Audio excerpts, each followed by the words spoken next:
My name's David Garner from the CNC Training Centre, and this video is part of a series of videos on the Doosan Lynx 300M CNC lathe.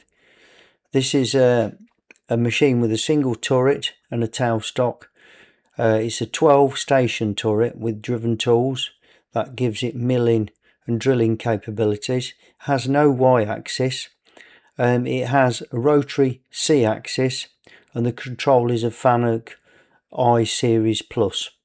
This means there's 3 ways to set and operate this machine, and in these videos we're using the guide eye section to do most of what we're doing.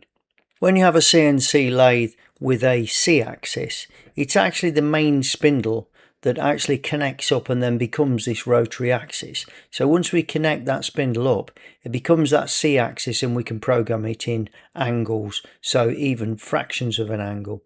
So also we can set a datum on that rotary axis as well, so we can make a particular point C0 if we want it to be.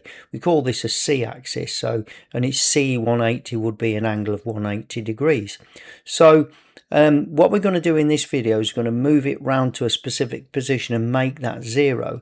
Now the reason why I'm doing that is because I don't want the tool to hit the chuck jaws. I want it to land up. It's going to do some engraving, so I want it to land right in between 2 jaws. So I'm going to set that point as my C0. You can also do it if you had a hexagon bar or something that's already machined and you particularly wanted to orient it in a particular place.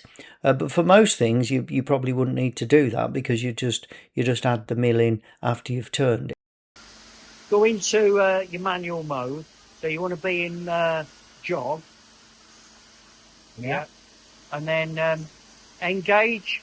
If you engage your C-axis, so what you can do here is press that top one there. That one? Yeah.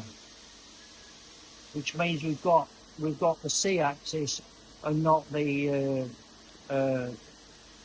spindle. Driven. Yeah. And then if you press C on your hand wheel, now when you rotate your hand wheel, it'll move that. And what we want is, we want C0 to be so that is sort of central. You see what I mean? So bring the tool over and you'll see what I mean.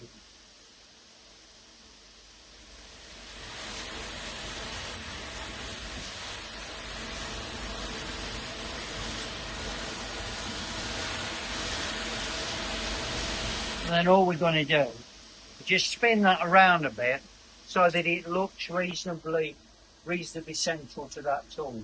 If you take that round sort of there, Right. see what I mean? Yeah. So all we want is it's not going to touch the jaws effectively. Yeah. That's pretty much in the middle. So that there is going to be our C0 position. Right. Okay. So what we're going to do then is go into offsets. So if you cursor across, yeah, and you'll see if we go into work offsets, work set, and what you're going to do is move across to the C, but obviously it's G54. Yeah.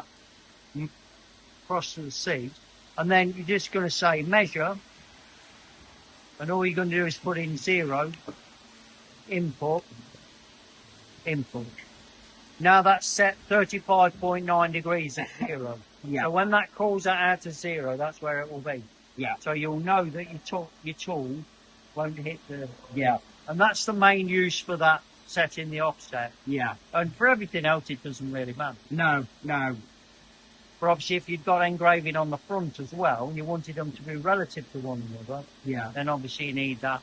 You need to be using that. And that will drag out with that G54 command that you call out at the beginning. Yeah.